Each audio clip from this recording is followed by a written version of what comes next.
أشهد أن لا إله إلا الله وحده لا شريك له وأشهد أن محمدا عبده ورسوله أما بعد فأعوذ بالله من الشيطان الرجيم بسم الله الرحمن الرحيم اللهم صل على محمد وعلى آل محمد كما صليت على إبراهيم وعلى آل إبراهيم إنك حميد مجيد اللهم بارك على محمد وعلى آل محمد كما باركت على إبراهيم وعلى آل إبراهيم إنك حميد مجيد. Prošli put mi smo pričali o tome kako je naš poslanik sallallahu alejhi ve sellem napustio svoj najdraži grad Mekka, iselio i došao da živi u Jasreb i koja poslije je nazvana kao Medina. Časni poslanik sallallahu alejhi ve sellem kada je stigao i prvo što je on odlučio da gradi Božja kuća. I kada je došao onda je gdje je sjela njegova kamila i onda najbliže se živio Hazrat Abu Ayyub Ansari i onda je poslanik sallallahu alejhi ve sellem odlučio da bude njegov gost i tako on njega primio i poslije poslanik sallallahu alejhi ve sellem stavio temelj za džamija i trebalo je oko 7 mjeseci da bude ovo sve završeno. Džamija i još bila neka kao jedna soba za njega, to je bio 10 puta 15 metara, nešto toliko je bio. I za ovo sve trajao negdje 7 mjeseci. I poslanik sallallahu alejhi ve sellem kada je gradio taj džamija i džamija bila od kamenja i cigele i krov bio sa grane od palme i šta se tiče pod bio grub, nije bio nešto kao sada mi vidimo čilame, lijepe džamije, njegova džamija bila jednostavna džamija i čak se piše o hadisima, a ponekad kada padne kiša i džamija unutra bude mokar i nešto bude kao poput blato i kada bi ljudi padali na sađda i onda ovdje bio zemlji. I časni poslanik sallallahu alejhi ve sellem u početak on koristio jedan kao stup, kao mimbar i tamo kada je držio vaz i koristio kao potpor za taj stup. I u početak pravac bio prema Beitul Maqdis, prema Jerusalem, zato što časni poslanik sallallahu alejhi ve sellem imao navika dok on ne primi neka nova naredba od Allaha, on držio ovo staro vjerovanje, isto je bio za Ramazan. I dok nije on primio obaveza taj mjesec Ramazana i onda on prije kako od 10 Ašure obično oni su Dževriji, oni su postili i poslanik sallallahu alejhi ve sellem tako to radio. I poslije kada je počeo Ramazan, onda rekao ko hoće, on može da nastavi da posti taj dan i ko neće, nema veze, sada imate Ramazan. I zato u početak oni su klanjali prema Beitul Maqdis, ali poslije 16-17 mjeseci kada je poslanik sallallahu alejhi ve sellem dobio nova naredba da treba da promijeni svoju kiblu i onda oni su krenuli prema Hana Kaba, to je časni Kaba. I pored džamija, isto poslanik sallallahu alejhi ve sellem naredio da se gradi jedna kao platforma. Ovo bio za tih sledbenika koji su bili siromašni, koji nisu imali svoj dom i koji su voljeli da se druži sa časnom poslanik sallallahu alejhi ve sellem. I taj se zove Ashabu Sufa. Ashab to znači kao drugovi, Sufa to je bio kao taj prostor, kao taj platforma gdje oni su boravili. Oni nisu imali neka prihod, nego poslanik sallallahu alejhi ve sellem isto pazio na njih i on njih poslao hrana i nekad hurme, nekad mlijeko i šta god on imao. Isto neki drugi ljudi od grada, oni su pomagali, dok kasnije kada su primili, kada je Islam dobio pobjeda i više ljudi su prihvatili Islam i dali su zakati, onda Betul Mal, ta je kao zajednička kasa imala novac da njih pazi. I ta je džamija bila mjesto gdje oni su 5 puta dnevno obavljali namaz. Ta je isto bio kao škola gdje oni su učili i ta je bio isto mjesto gdje boravili su gosti i isto bio kao sud i sve ovi međusobno ako neko imao probleme, časni poslanik sallallahu alejhi ve sellem sudio. I čak i poslije kada su počeli ratovi i kada su muslimani ufatili ovi nevjernike i onda taj džamija isto je bio služena kao zatvor. I stavo stupova su bili povezani ovi zatvornike, a tu isto muslimani su obavljali namaz i sve. I ovi zatvorniki, oni su bili nemuslimani, oni su bili mušriki. I vidite, i džamija od poslanika nije bila nečista.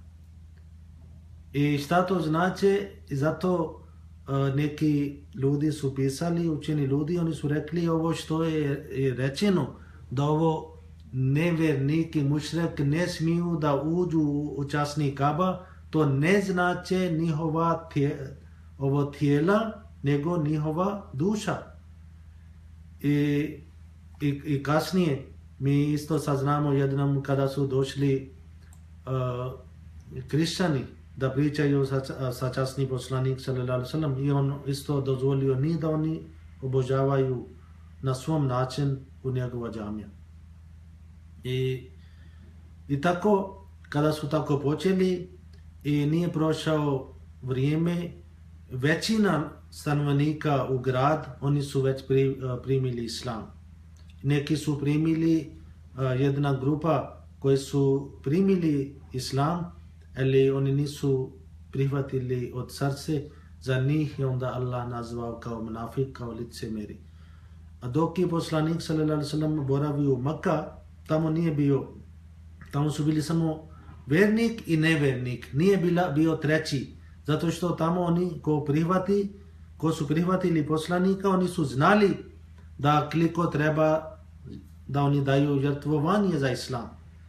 I ovdje nije bio takva stanje, zato što ovdje većina ljudi, oni su primili Islam, onda među njima neki, kao na primjer ovo Abdullah bin Ubay ibn Salul, koji je bio poglavar i on mislio sada kada je došao časni poslanik sallallahu alejhi ve sellem i on je sada kao vođa i on zgubi svoje taj mjesto i on ovako očigledno on primio Islam, ali od unutra on uvijek pokušao i pravio zlonamjere protiv muslimana.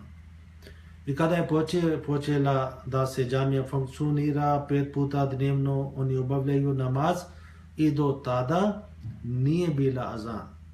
I onda jednom ovako su časni poslanik sallallahu alejhi ve sellem i sledbenici, oni su pričali kako sada da rešimo taj problem, kako možemo da zovemo ljudi na azan. Onda neko rekao, kao ovi kršćani radi, mi treba da zvonimo i ljudi bi slušali ovo glas i onda bi došli, onda su rekli nije ovo neka svrh. Onda neko rekao treba da pravimo neki dim i ljudi bi gledali dim, onda bi došli opet, ovo nije prošao. Hazrat Umar radijallahu anhu on rekao bolje bi bio da naredite jednog čovjeka da on glasno se kaže slato džamija kao da skupite za namaz. I nije onda prošao par dana, jedan sledbenik od časnog poslanika sallallahu alejhi ve sellem, Hazrat Abdullah bin Zaid Ansari, on imao jedan snov i došao kod poslanik i rekao i o poslaniće, ja sam ovako u snu slušao neko zove za namaz na ovo način. I to je riječ do riječ su bili isti, Allahu akbar, to je riječ za azan. I časni poslanik sallallahu alejhi ve sellem kada je slušao, on rekao sigurno ovo je od Allah. I rekao hajde ti naučiš Bilal ovo riječi. I tako Hazrat Bilal naučio brzo i on kada je učio azan i Hazrat Umar radijallahu anhu i on je isto trčio prema džamija i onda Umar radijallahu anhu rekao poslaniče, ja sam isto sanio isti ovo sve riječi. I isto jedna predanija se kaže da poslanik sallallahu alejhi ve sellem isto rekao da primio sam objava ovo. I tako Islam od početak tak napravio ovo poziv za namaz, za molitva i ovo je bio najbitan stvar je molitva namaz. I za namaz onda je počeo da oni pjevaju azan. Azan je kao poziv prema Boga, poziv prema namaz. I kada mi vidimo ostale religije, na primjer ovo kršćani imaju tamo neka zvon, tan, negdje je muzika, negdje je nešto tako, a šta bi ljudi bi dobili od ovoga? Kada bi mi slušali tan, šta je to?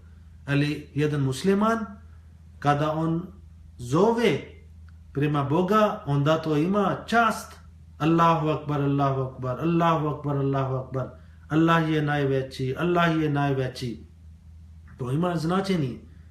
Ašhadu an la ilaha illallah, ašhadu an la ilaha illallah. Ja svjedočim da nema drugog Boga osim Allaha. Ašhadu anna Muhammad Rasulullah, ašhadu anna Muhammad Rasulullah. Ja svjedočim Muhammad je Božji poslanik. Hayya ala salah, hayya ala salah. Dođete za namaz, dođete za namaz. Hayya ala falah, hayya ala falah. Dođete za spas, dođete za spas.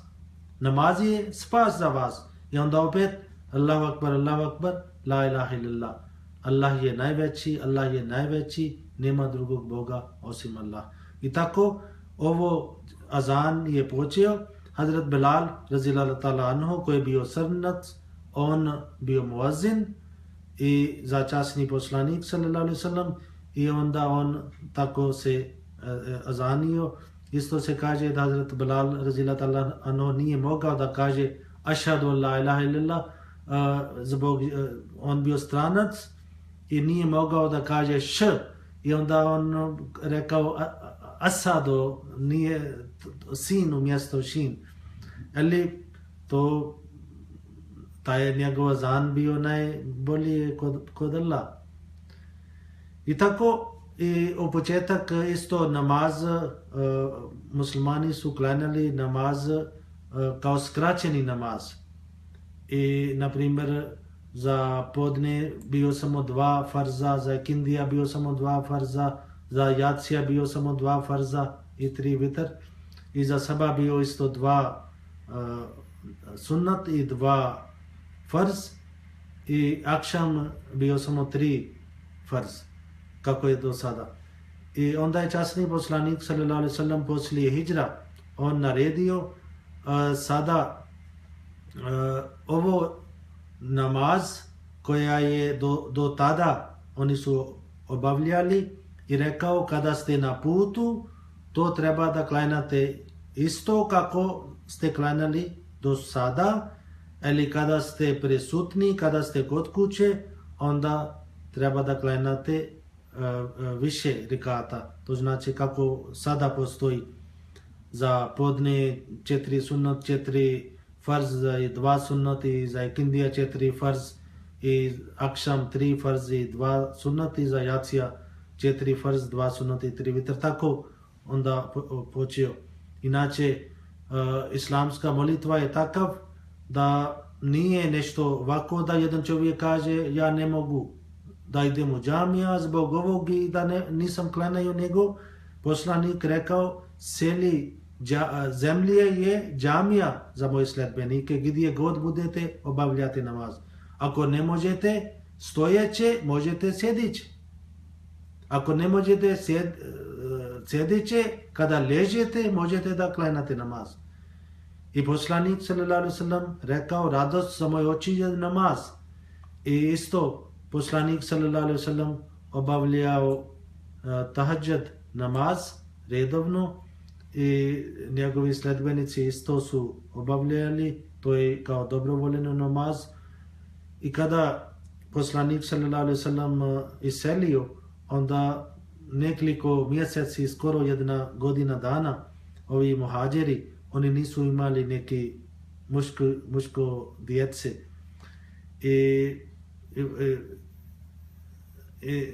I onda jedan sledbenik, Hazrat, to bila sestra od Hazrat Ajša,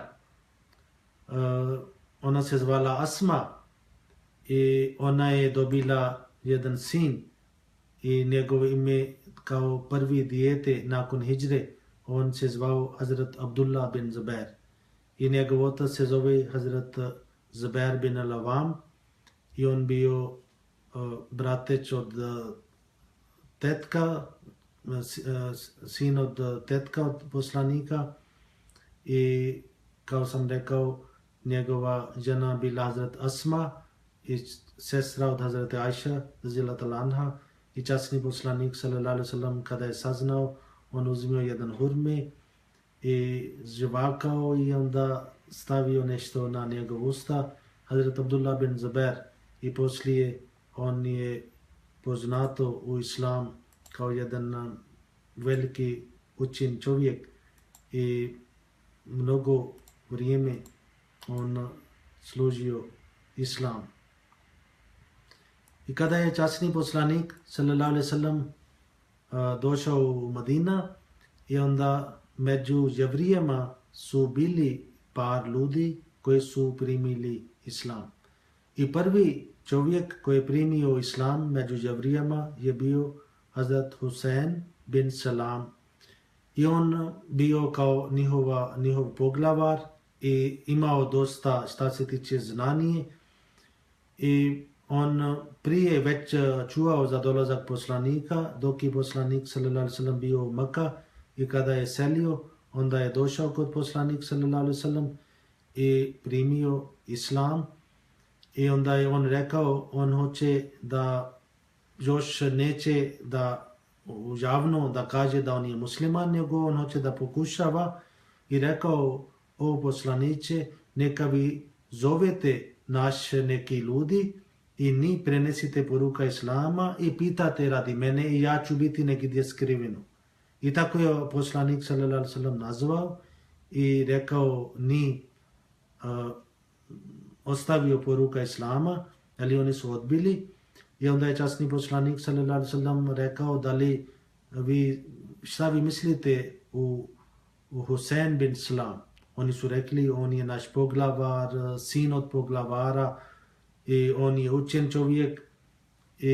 Ali kada je, oni su tako rekli i on je izašao i rekao svoji ljudi da ja sam prihvatio Muhammad i ovo bio bolje za vas da bi dobiti spas, neka vi njega prihvatite.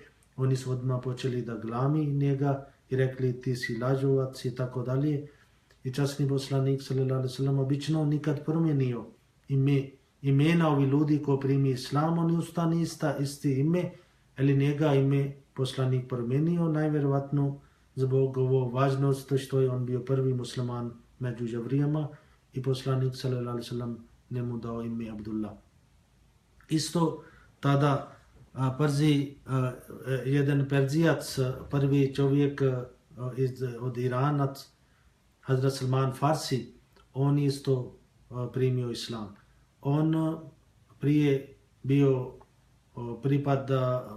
pripadao religija Zoratast i nije bio njemu drago, ali nije bio zadovoljan zbog svoje vjere i onda izašao iz Irana da traži istinu. I otišao u Sirije i tamo prihvatio kršćanstvo i neki ljudi su njega uhvatili, ovako taj je bio neki kriminalci, onda su prodali kao rob i on završio tamo u Medina i tamo je on saznao za časnog poslanika i onda nešto zaradio i platio svom gazdom i dobio sloboda i onda on primio islam i tako on bio prvi među Irancima koji je primio islam.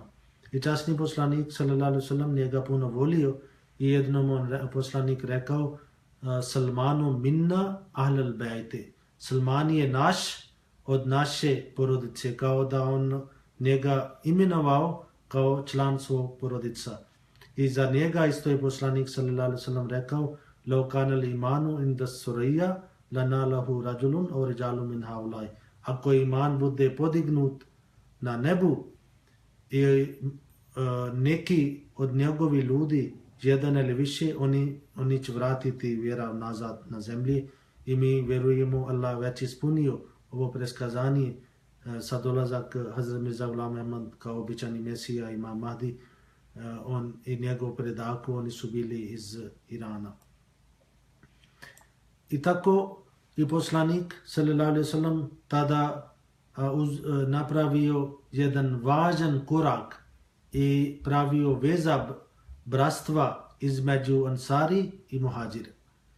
I poslanik sallallahu alejhi ve sellem naredio da jedan Ansar i jedan Muhađir trebaju biti povezani kao dvojica braće.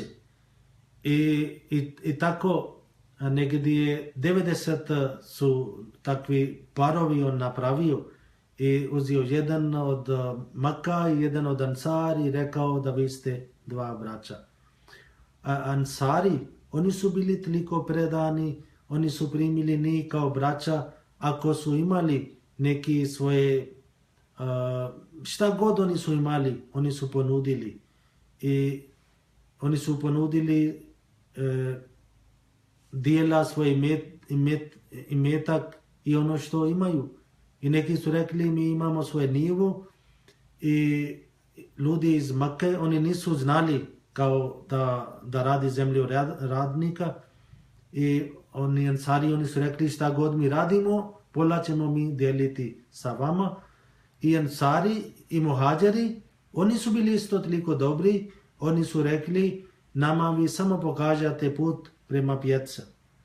I na primjer Hazrat Abdurrahman bin Auf, jedan bio Muhađir i on imao bratstvo sa Sad bin Rabi Ansari i taj Sad bin Rabi Ansari bio toliko dobar čovjek, on imao 2 žene i čak i ponudio ako ti želiš da ja razvedam jedna žena i poslije možeš da ti uzimaš. I on rekao hvala brat, neću tako. I hoću da kažem da vi vidite da kakvi su tu ti bili ljudi. Prije par godina oni su bili neprijatelji, prije par godina oni su ubili jedni na drugi, ali poslije je dolazak časni poslanik sallallahu alejhi ve sellem, koliko brzo oni su promijenili. I oni koji su bili Muhađari, oni nisu bili takvi lijeni da bi ovi Ansari, oni su ponudili sve, oni bi rekli sada mi sjedimo, ležimo i samo bi čekali da oni donesu njihovi hljeb. Nego oni su krenuli da radi i brzo oni su postali opet bogati, postali samostalni i Hazrat Abdurrahman bin Auf, on brzo se oženio i oni imali su takav neka navika da stavi neka juta boja sa sobom i časni poslanik sallallahu alejhi ve sellem jedan dan vidi i kaže Abdurrahman, da li si oženio? On rekao, jeste, o poslaniče. I poslanik rekao, šta si dao kao venčani dar? On rekao nešto poput hurme, isto kao zlato. I onda je poslanik sallallahu alejhi ve sellem rekao, olim valo bešatin, treba da praviš velima, treba da praviš ručak za svoje prijatelji i čak ako bude jedna koza. I šta to znači? Prema islamu, kada čovjek oženi i poslije svog braka i poslije prvi noć, on treba da nazove svoje prijatelji nije bitno koliko, možda 4-5 koliko možete da stignete i da zovete i da bude kao jedan najava da ljudi bi znali da ovo je sada validani brak. I tako ovo bratstvo donio dosta korist, znači ovi ljudi koji su bili novi i koji su bili domaćini, brzo oni su bili toliko zajedno kao jedna porodica i u početak oni su pomagali i isto kada je bio rat u Bosna, naš četvrti halifa Hazrat Mirza Tahir Ahmad, on isto rekao prema ovog sunnata časnog poslanika, ovi Bosanci kada su došli ovdje u Njemačkoj ili u Engleskoj ili bilo gdje, i tada Hazur rekao cijeli džemat da oni pravi isto bratstvo među ovim izbjeglicima i tako tada oni su napravili. I kada je poslanik sallallahu alejhi ve sellem došao u Medina, i on pravio isto jedan važan korak i pravio jedan sporazum između raznih plemena Medine i uveo savez između svih stanovnika Medine. Kao smo prije pričali, tamo su živjeli nekoliko plemen od ovih Arapa i 3 plemen od Jevrije i sada je došao još treća zajednica muslimani i poslanik sallallahu alejhi ve sellem tako napravio i taj jedan ugovor i da oni budu iskreni međusobno, ako Jevrije će se držati svoje vjere, a muslimani svoje, to znači kao vjera će biti potpuno slobodno za svi narod i stanovnici Medine neće imati pravo proglasiti rat bez dozvole poslanike i u slučaju rat oni će postupiti jedinstveno, to znači ako neko napada u Medina, onda oni treba da zajedno brani i jedna zajednica ne smije da pomaže vanjske neprijatelje koji napadaju i tako ovo časni poslanik sallallahu alejhi ve sellem napravio taj sporazum i isto je najavio ako bilo koje ako je slučaj među muslimanima, onda ćemo mi odlučiti prema naš zakon i ako je slučaj Jevrijama, onda ćemo odlučiti prema njihova knjiga kao ovi stari zavjet. I na tu vrijeme to je prošao još poslanik sallallahu alejhi ve sellem nije završio godina dana u miru i kada je počeo sada novi problemi, kada su ljudi iz Mekka, oni su huškali su narod Medine da zarate protiv muslimane i upozorili ih da će ako to odbijaju Mekanlije i njihove savezničke plemene, oni su rekli mi ćemo ratovati sa vas. I tako ovo bio toliko težak period da oni su poslali jedan pismo I oni su rekli sada ovo je pismo od poglavari od Makka prema ovo Abdullah bin Ubay ibn Salul koji je bio prije poglavar u Medina. I rekli su sada kada ste pustili našeg neprijatelja u svoju kuću, mi se kunemo Bogom i proglašavamo da ćemo se mi, narod Makke, udružiti u napadu na Medinu.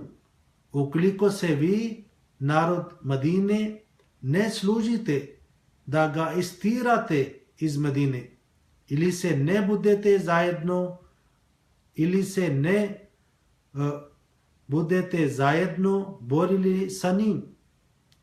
Kad mi napadamo Medinu, mi ćemo ubiti sve snažne muškarce i zarobiti sve žene. I ovo pismo, kada su primili ovo, pogotovo ovo Abdullah, on odmah je kuhao i on pokušao da se prema, da pravi napad protiv časni poslanik sallallahu alaihi wasallam. Ali časni poslanik sallallahu alaihi wasallam kada je njemu pričao i rekao većina ljudi Medine će se boriti na strane doselnika, to znači oni će boriti za strane od muhađera. Takav rat će ga prema tome skupo koštati i za njega će značiti uništenje. I kada je poslanik sallallahu alaihi wasallam tako pozorio, i onda on Abdullah i poslanik rekao, vidiš, ovdje svi su tvoj narod, oni koji su već primili islam, oni će boriti sa onima koji su na tvojoj strani, i onda ti ćeš uništiti svoj narod. I onda kada je on vidio, i onda on nije napravio tako, ali uvijek muslimani su bojali, i čak se kaže nekoliko dana ljudi dan i noć uvijek su držali oružje kod sebe, nisu znali kada bi ovi Makanli bi napadali. I čak i časni poslanik sallallahu alejhi ve sellem redom nekoliko noć on nije mogao da zaspi, da spava. I čak jedan noć on mislio da bi odmorim. I kada je on tako mislio, on čuo neki glas vani, on pitao poslanik ko je. Hazrat Zubair bin al-Awam rekao, poslaniče, ja sam tu da vas čuvam i mislio sam neka vi odmorite. I onda je poslanik sallallahu alejhi ve sellem spavao poslije nekoliko dana. I čak časni Kur'an priča za taj događaj. I kada su bili ovakvi ovo teško vrijeme, kada su plašili, kada nisu znali šta će biti, Allah kaže Auzubillahi minash-shaytanir-rajim Vazkuru iz antum qalilun mustazafuna fil arzi واذكروا إذ أنتم قليل مستضعفون في الأرض تخافون أن يتخطفكم الناس فآواكم وأيدكم بنصره ورزقكم من الطيبات لعلكم تشكرون.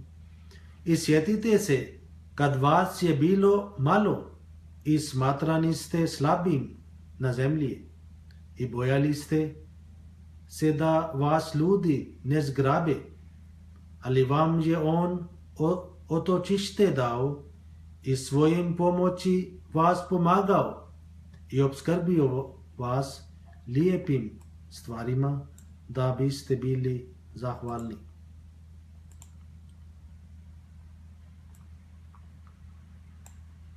I tako, kada je bio ovo stanje, onda je već prošao godina dana i kako vi znate, onda druge godine muslimani su imali jedna velika napad i tada poslanik sallallahu alejhi ve sellem dobio dozvola od Allaha da muslimani smiju da brani sebe. I sada prije nego da počinimo za taj rat i kako je počeo i zašto muslimani su borili i do dan danas i kršćanske strane većinu oni imaju optužbe da islam se širio sa mačom, islam se širio sa silom i poslanik sallallahu alejhi ve sellem vodio ratovi, ali oni neće da pričaju zašto časni poslanik sallallahu alejhi ve sellem se ratuju, zašto on branio, zašto je on vodio ratovi. I kada mi čitamo časni Kuran kaže da muslimani uopšte nisu voljeli da oni ratuju. Kuran kaže kutiba alejkumul qitalu wa huwa kurhul lakum. Naređena vam je borba, a vi to ne volite. Vi mrzite da borite. Ali ovo je bio naređeno od Allah. Ali to opet nije da kao da Bog voli da vi ratujete, nego neprijatelji, oni su napadali. I onda Allah vas dozvolio. I nije samo dozvolio, nego da on isto onda vas pomagao. I sada ovo je vrlo bitan pitanje, zato što kada mi čitamo kršćanske knjige, često oni imaju taj napad da muslimani su širili svoje vjera sa mačom. Da li prema učenju islam, da li to je dozvoljeno da muslimani koristi sila? Da li je dozvoljeno da sa silom mi kao muslimani da nekome kažemo da ti moraš da prihvati islam bez obzira da li ti razumiješ ovo poruku ali ne razumiješ? Ili kada mi čitamo časni Kur'an i kada mi vidimo sunnat, postupak i život od časni poslanik sallallahu alejhi ve sellem, mi se nalazimo nešto drugo. Časni Kur'an negdje kaže da treba da koristite sila za širenje svoje vjera. I nisu nikad širili.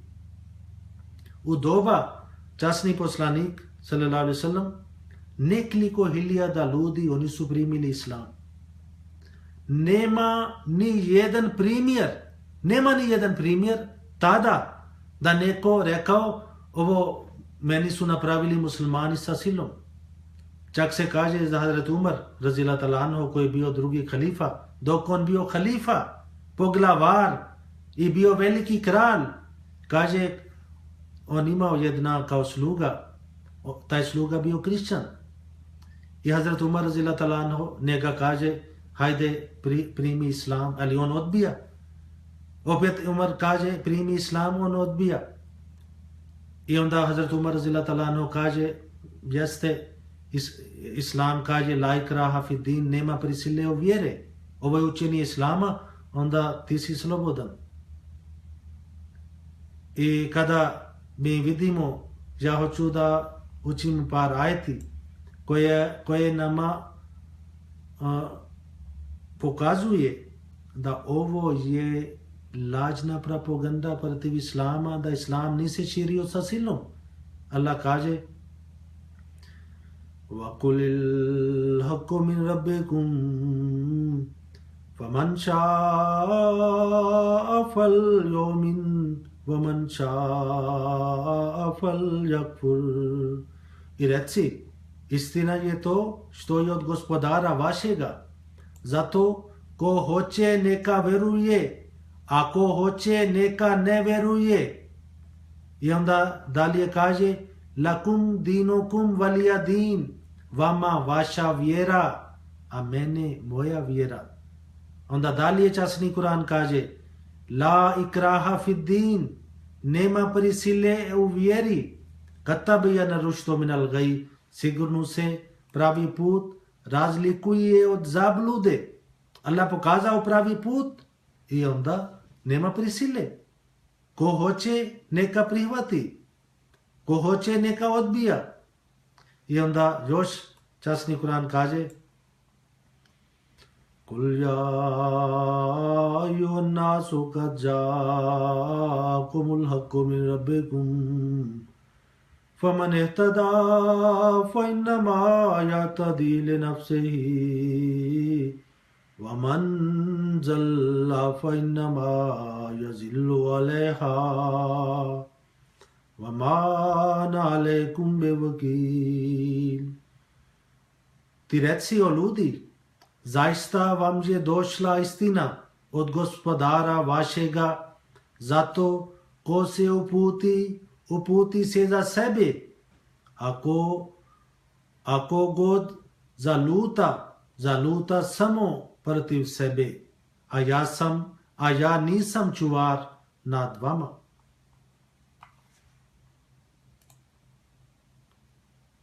I onda dalje Allah kaže وَقُلِ الَّذِينَ أُوتُوا الْكِتَابَ وَالْأُمِّيِّينَ أَسْلَمْتُمْ فَإِنْ أَسْلَمُوا فَقَدِ اهْتَدَوْا وَإِنْ تَوَلَّوْا فَإِنَّمَا عَلَيْكَ الْبَلَاغُ وَاللَّهُ بَصِيرٌ بِالْعِبَادِ. O poslaniče, reci onima kojima je bila data knjiga i neukim ljudima, jeste li vi prihvatili islam? Ako su prihvatili islam, onda su oni sigurno upućeni. A ako se okrenu, onda je tvoja dužnost jedino da dostaviš poruku, a Allah prozire svoje robove. Zato ovo optužba protiv islama, da je islam se širio sa silom i časni poslanik sallallahu alejhi ve sellem nauzbillah koristio mač da se širi svoja vjera, ova lažna optužba opšte nema nikakva osnova, nema dokaza. I kada ovi muslimani koji su 13 godina časni poslanik sallallahu alejhi ve sellem boravio u Mekka i 13 godina oni su bili mučeni od nevjernika. Da li tada poslanik koristio neki mač da ni navedi da oni budu muslimani, kada oni su imali problem od druge strane? I kada je poslanik sallallahu alejhi ve sellem došao u Medina, i tada cijeli Arab počeo neprijatelje za muslimana. Zato što u Mekka je bio Hana Kaba, časni Kaba, i cijela Arab poštovala ovi poglavari koji su tada držali Kaba. I oni su širili, kako su poslali taj pismo prema Medina, isto oni su širili ovo propaganda prema svima i huškali svih Arapa da treba da napadaju prema muslimanu.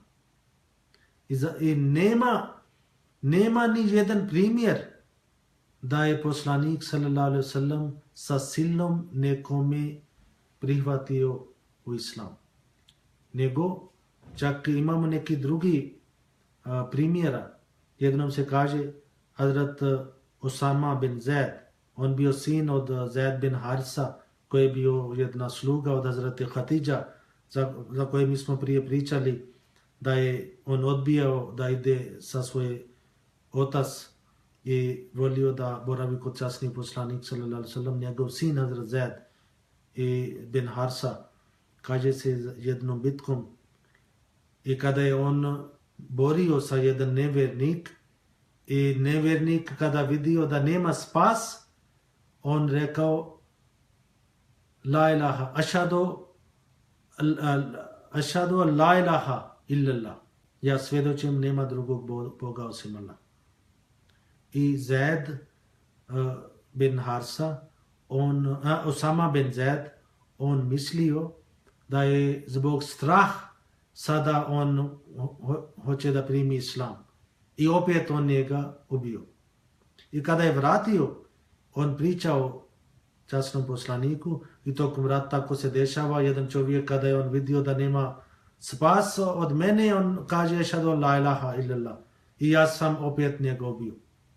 I poslanik sallallahu alejhi ve sellem bio toliko lut i on rekao šta? Ti si ubio čovjek koji je svjedočio nema drugog Boga osim Allaha. On rekao poslaniće, zbog strah on tako radio. Poslanik rekao da li si ti otvorio njegov srce da bi vidio da li je on istinit ili nije istinit. I onda je poslanik, on kaže nisam nikad vidio da će si poslanik bio toliko lut. I onda ponavljajući on nekoliko puta rekao tako, da li si otvorio njegov srce, da li si otvorio njegov srce da bi vidio da li on kaže od srca ili ovako laže. I onda da li je rekao šta ćeš biti s tobom kada na sudnik dan njegov la ilaha illallah stoji protiv tebe. Zato mi kažemo, na primjer sada u Pakistan, Ahmadi oni uči la ilaha illallah Muhammad Rasulullah. I kako može da oni kažu da mi Ahmadi ne uči od srce? I poslanik sallallahu alejhi ve sellem već naredio. I tako isto imaju jedan hadis koji koristi ovi ljudi koji optužuju islam. I isto neki muslimani koji nisu shvatili ovo poruka islama i koji hoće na ovo doba da širi islam sa silom. I oni koristi ovo jedan hadis od poslanika kao poslanik sallallahu alejhi ve sellem rekao umirtu an uqatila nasa hatta yaqulu la ilaha illallah. I ovdje je rečeno kao da poslanik sallallahu alejhi ve sellem rekao mene bio naredba, kao ovo je naredba od Allaha da ja borim protiv ljudi sve dok oni ne kažu la ilaha illallah. I onda ovdje oni kažu to znači da se mora, da muslimani moraju da bori protiv svakog nevjernika. Ali ovo poslanik sallallahu alejhi ve sellem njegov riječi su tokom ratu.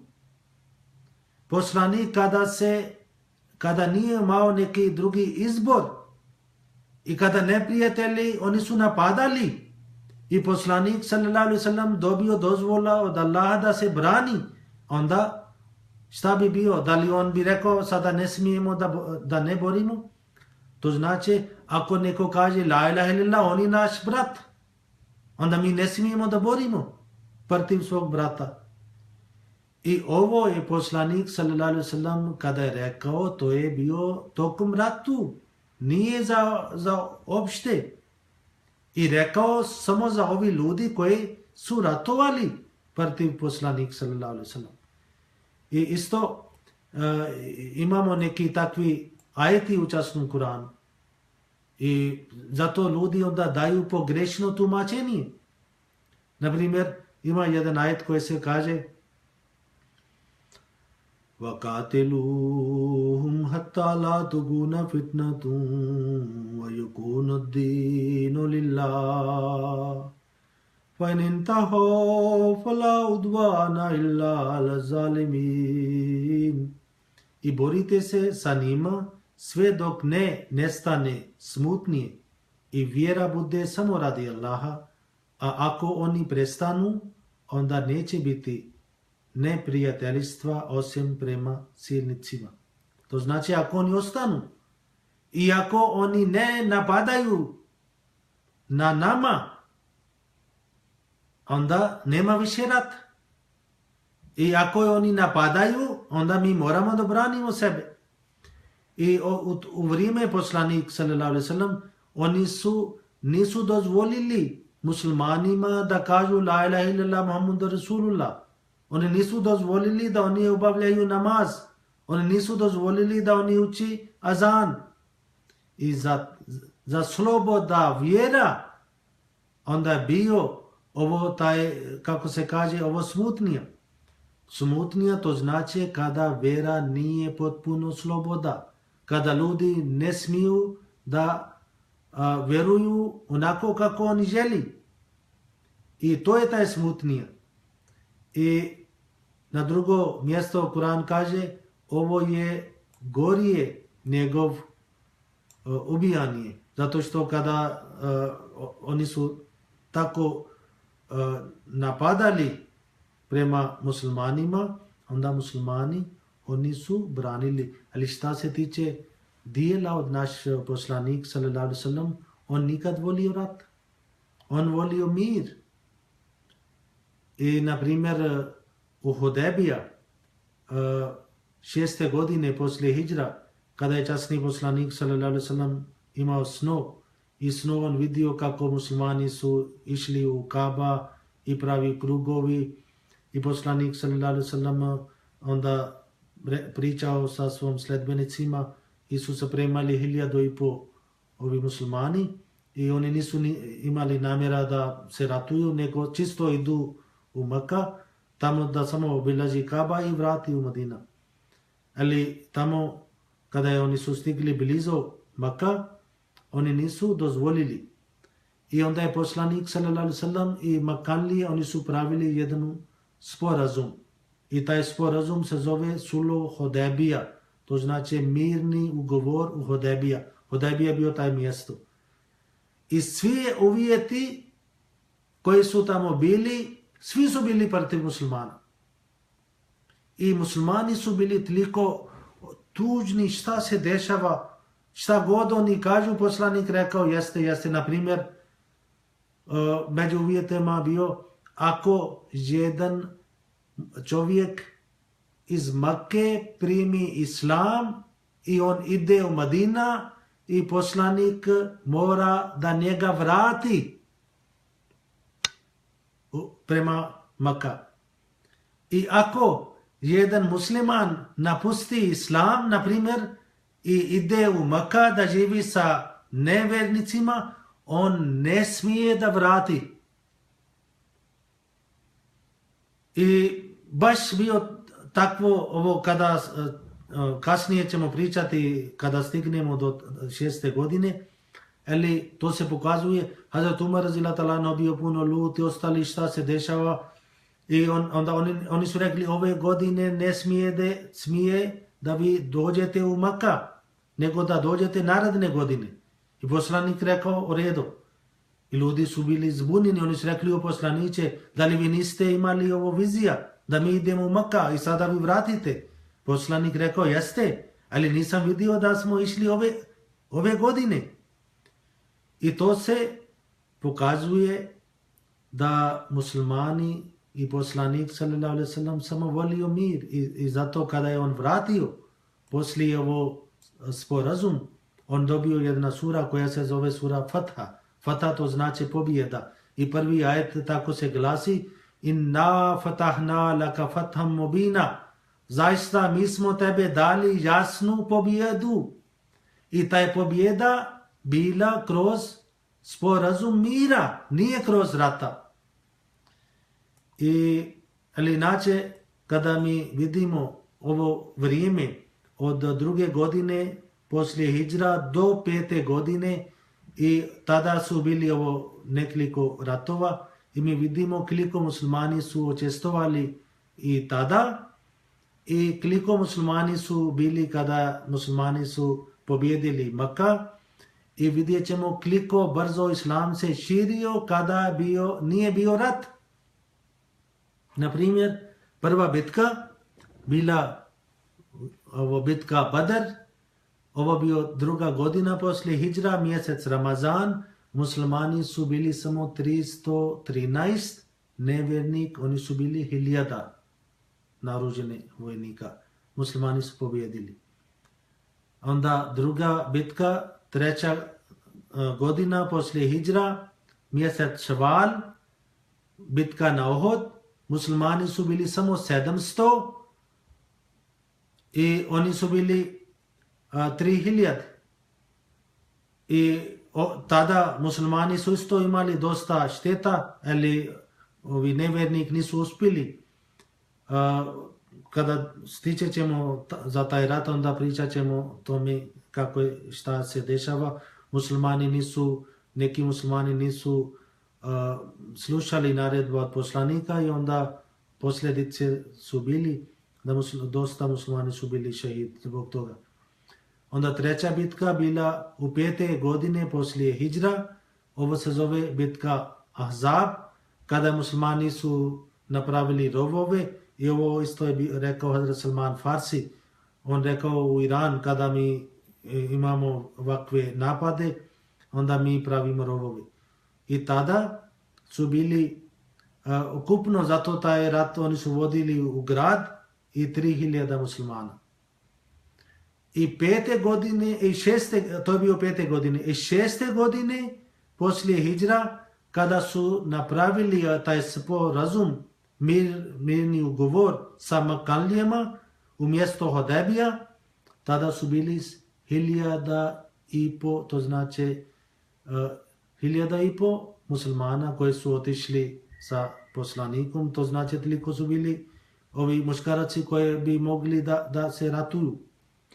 I kada su napravili sporazum, nije prošao ni 2 godine, i kada ovi Makanlije, oni su prekršili taj ugovor, onda je poslanik sallallahu alejhi ve sellem napadao Maka i pobjedio nad Maka, i svi ovi pisaca, zapadni pisaca, oni slažu, tada su bili 10.000 muslimana koji su otišli sa časnom poslanikom sallallahu alejhi ve sellem.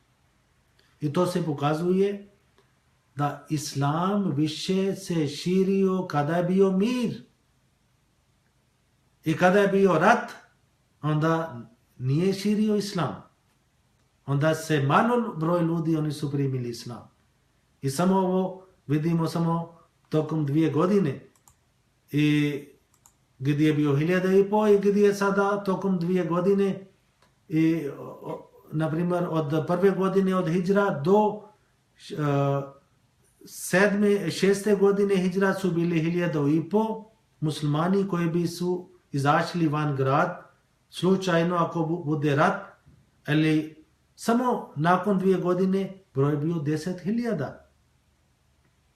I zato ovo vjerovanje je potpuno pogrešno, da islam širio sa mačom, i kao sam rekao, na kraju opet ponavljam taj stvar, od nevjernika su bili dosta optužaba protiv poslanika, i časni Kur'an najavio, i Kur'an rekao nekoliko, na primjer oni su rekli Muhammed sallallahu alejhi ve sellem nauzbillah, on je lažovac, on je čarobnjak, on neki strani čovjek njega uči ovo Kur'an i tako dalje. Onda Kur'an dao odgovor za svi optužaba, ali oni nisu rekli, nema ni jedan primjer da oni su rekli da je Muhammed sallallahu alejhi ve sellem širio svoj vjera sa mačom. Nema ni jedan primjer. Od nekoliko hiljada ljudi koji su primili islam, nema ni jedan primjer da bi neko rekao, ja sam taj čovjek, i taj musliman došao i on ovdje stavio mač na moje grlo i rekao, reci la ilaha illallah, ja sam primio islam. Nema ni jedan. Nego isto Kur'an kaže, tokom boravaka u Madina, ljudi dolazi kod poslaniku tokom danu, oni kažu mi smo muslimani, i na večer oni idu kod svoje ovi poglavari, kod svoje šetani, i kažu mi nismo muslimani, mi smo samo šalili. To znači vera bila potpuno sloboda. Kur'an kaže man ša'a fal jomin va man ša'a fal jakfur, ko hoće neka bude vernik, ko hoće neka bude nevernik. I zato islam je čist od ove sve stvari. Islam ako je dobio pobjeda, islam dobi pobjeda nad srce ljudi. Islam dobi pobjeda preko svoje poruka. Islam dobio pobjeda preko časni Kur'an. Islam dobio pobjeda preko sunnat i preko ponašanja od naš poslanik Hazrat Muhammad sallallahu alejhi ve sellem. I inšallah danas mi smo tu. Mi smo sada sledbenik Muhammad sallallahu alejhi ve sellem. Mi smo dužni da pokažemo u svijetu kako je juče, kako prije 1500 godina islam se širio sa mirom, i danas mi možemo da opet širimo islam sa mirom. Mi opet dobimo pobjeda radi islama sa argumentima. sa dobro ponašanjima, sa sunnetom časni poslanik sallallahu alaihi wasallam i sa učenje od časni Kur'an. Neka Allah nama pomaže.